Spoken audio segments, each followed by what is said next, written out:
I can see them now coming here. Butterflies, or it's like little plastic white balls, very small. Maybe they're the Lewy bodies, little blobs of protein, I don't know, that have been visualised. I'm not going stupid, you know. I can see them.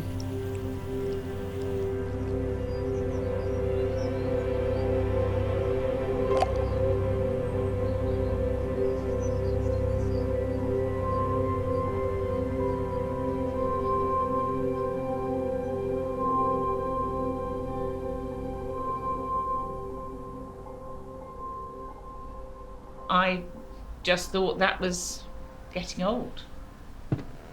But as it transpires, it wasn't. We all get to the top of the stairs and think, what the heck did I go upstairs for? Don't we? There were 2 dressing gowns hanging in the back of the bedroom door, and she was convinced that these were Spanish bandits. I don't know what a Spanish bandit looks like, but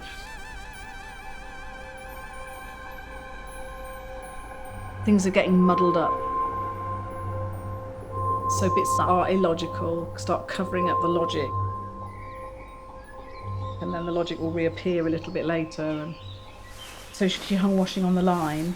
She'd say, there's people in my garden. You know, I just remember thinking, what the hell is this? It cannot be happening to us. This happens elsewhere. the episodes at first are quite far apart, and suddenly there's a weird fluctuation into irrationality. The misperceptions I can understand more, but then there are other things going on in the brain that's not just about processing information.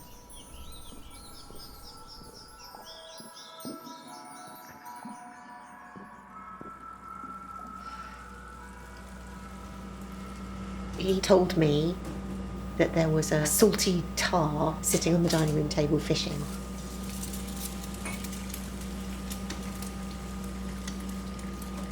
Complete with a great big beard.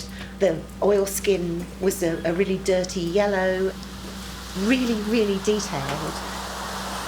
That you actually almost wanted to go and look and think, well, what the heck is he looking at? He told me that he'd just seen an elephant in the garden. Back view.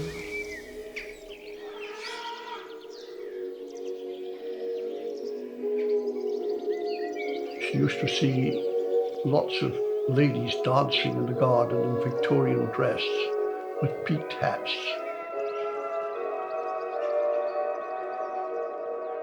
So I would say, there's nobody there. And she would smile and keep looking.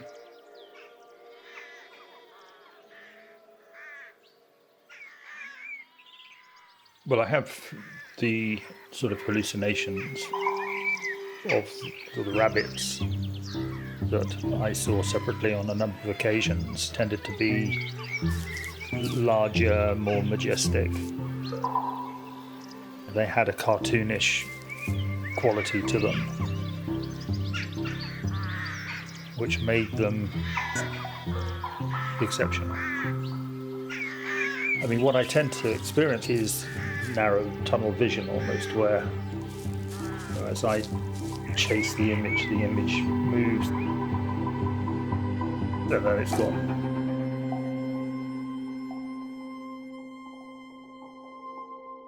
It's very strange when you see somebody pointing at something and saying something's there when it's definitely not.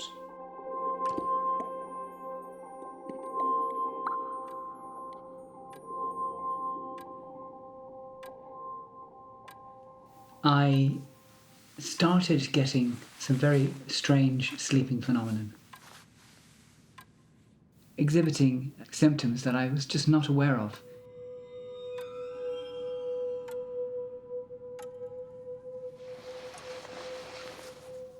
His legs would be moving and his arms would be thrashing. thrashing around, being quite violent, acting out my dreams, I suppose.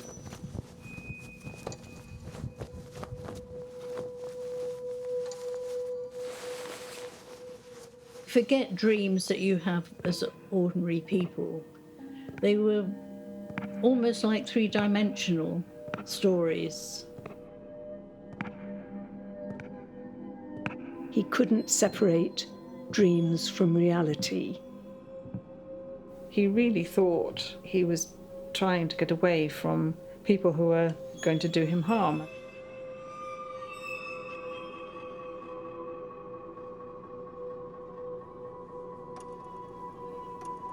If he was acting out a dream, I really would need to get up and move away. Walk up to this, banging on the side of the bed, really, really strongly.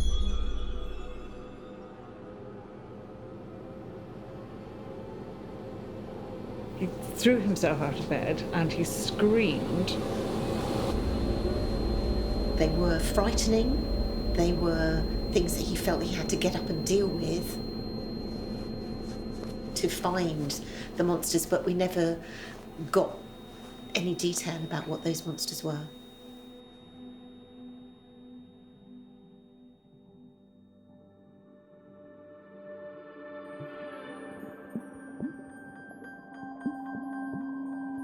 I'd have a sense of somebody here. Somebody kind of coming alongside me. And quite often felt almost like a presence. Just as if there was somebody there. People going past the kitchen would be like a shadow, you know. They always seemed to be in the lavatory when he wanted to go to the lavatory. But I answered the door because I think there's somebody there, you know. He wasn't frightened by his normal hallucinations, which were of people, many people in the house at a time. I imagine them to be like ghosts or something like that, I don't know. Their faces weren't very detailed, and they were often turning away from him. He says he doesn't know who they are because they don't have faces. I would suggest that he tried to touch them. He was a bit afraid to do that. I mean, if they were real people, you know, it's a bit odd to go up and touch a visitor and... Doesn't work. Because I try to catch him and he goes through and just disappears. He's definitely there. They were showering down on his head. You expect your clothes to be full of them, but you don't really feel them as such. So I said, tell them to go away. Telling hallucinations to go away was usually very effective. That they would go away.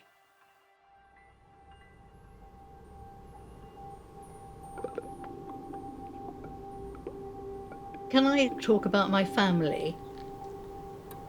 My pretend family. The children live with me. Pretend little children.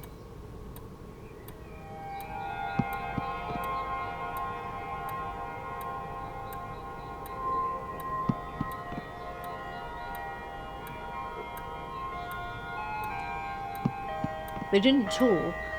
I used to say, look, we could have such fun together. Why don't you talk to me? I'd ask questions like, well, what do they wear? And then she said, that's a good question because I don't really know what they wear. And I'd find food around the house. And I treated them like proper children. And I gave them each a little biscuit at milk time. I mean, they really were there.